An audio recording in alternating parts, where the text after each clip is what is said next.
Obviously it was a back and forth game tonight. Again, we're just not in a place right now where we can gain separation. We're just not there yet. But I want to talk about our men. We lose by however many points to Houston. The sky's falling in, and everybody's flipping out. But our guys, if you look at the time we've been together, every time we have a game like that, we always bounce back the next game because the character and toughness of our team. And I thought, obviously in spots we looked young, and in spots we made some really poor decisions. But the bottom line is we gritted out a tough win on the road, with a lot of games this week. So really proud of the tenacity and toughness that this team showed. A lot of frustration after the Houston loss. I tried to explain to them we just won 4 straight, and I thought Central Florida was, of all the games, we played the best in for the most period of time, and that we don't need the Houston game to identify us. That's not going to define us. And I thought our guys came out, played well together. We got good quality minutes from the guys on the bench. And at the end of the day, Keith Williams made a ton of plays offensively, and it came down to our defense at the end. Coach, you go down one on the right there in the final few minutes. You go with a trap and don't foul. Just take us through that little segment right there where you decide to let your defense try to make a play, and ultimately they do. Well, we wanted to get a trap and see if we could make a play first and then foul. So give Jeremiah and Micah credit. A lot of times when you break open to catch the ball, you get fouled immediately. We just never really done that. We knew we'd had enough time with 18 seconds. It was going to be a 1-possession game regardless of what happened. So we went for a quick one. We were able to get the steal, and then we were able to get back quick enough without matchups being right to get a stop at the rim. Thought we had the rebound. Don't get the ball off video, and we were still able to get a stop. We changed guys in and out of the game a little bit, and we were able to get a stop late on the under OB. How big were the shots from Mason in the first half, Jeremiah in the second half from 3 to kind of get the offense moving and kind of create some space on Tulsa and really keep them from packing in that zone that they want to play?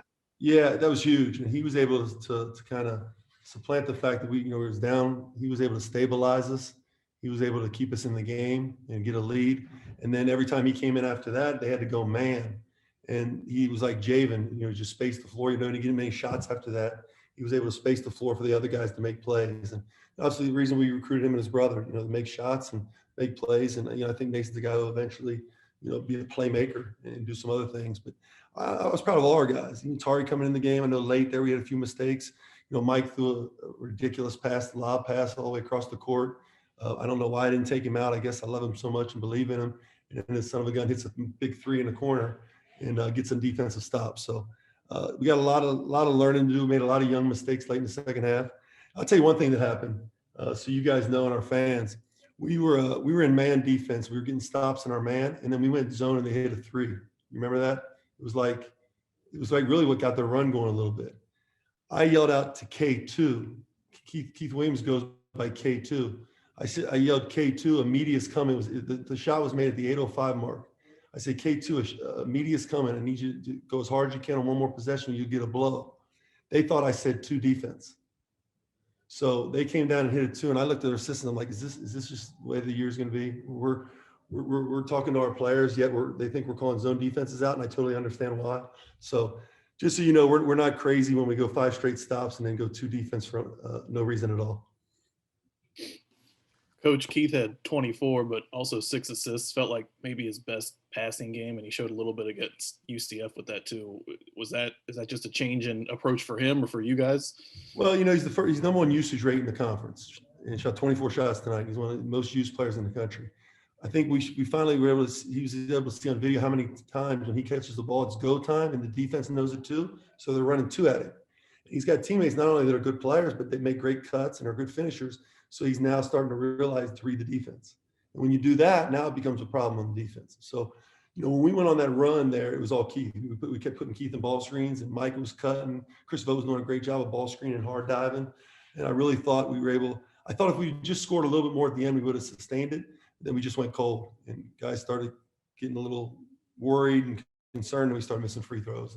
And 8 of 17 is not going to win on the road in close games.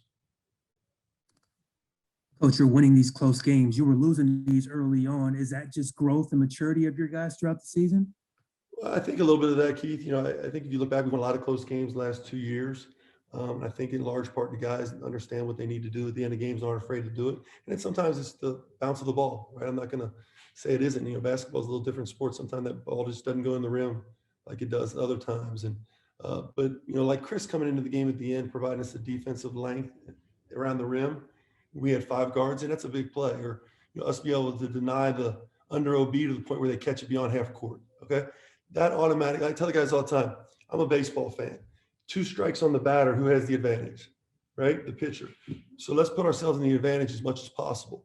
And the play like that, where they catch the ball in the backcourt, and all of a sudden we have the advantage for that play. And that's really kind of the way basketball works. Coach, you called a 30-second timeout, a little over 6 minutes left. I think you guys were up 7. You seemed like you had a specific point you wanted to make. Do you remember that moment and what that was? Oh, yeah. We weren't playing hard defensively. We're not a team that's going to sustain scoring for long periods of time. And I didn't say that to them, but I called them and I said, we're not playing hard defensively.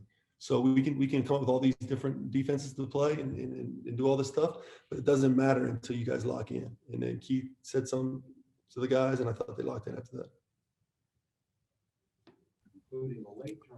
Anything else?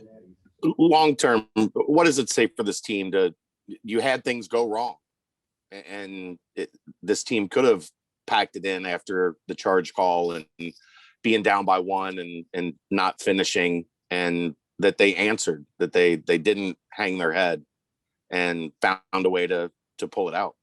No question. It says that, we were able to come back from Houston and do all the things you just said, Chad. It says that, we got some guys on this team that understand what it takes. More importantly, they're bought into each other and they're bought into what we're doing. And we may not always look it. We may not always execute. We're young and we're in COVID, and those things are real. And I spent the last 2 days, it was frustrating for me because I didn't see the game the way I normally see it because I couldn't prepare for Tulsa because we were doing all mental stuff this week. We were just trying to get everybody on the same page and make sure everybody was locked in. And it goes back to character, the character of our young men and their toughness. And, each time we've had to answer the bell, they've done that, particularly since we've been out of our pause. And, it bodes well for our future because a lot of these young guys are making plays and being put in very difficult situations. Now, as I told them after the game, there's nothing wrong with winning by 10 or 15 because at this point in the game, I'd like to sit down and just kind of watch the last 2 minutes. But for some reason, we're just not there yet. Are the guys excited to see more fans on Friday? I think so. I think, they talked a little bit about it, but they haven't really been locked into it yet. We play at 4:00 because of the fact that we play at 1:00 on Sunday. So we're trying to make sure we get enough rest in between both games. The 1,100 people that are coming, I don't know how many the exact number is, but please come and be loud. If you're not willing to be loud, then, have somebody else come, please, because there's a difference between 1,100 and 300.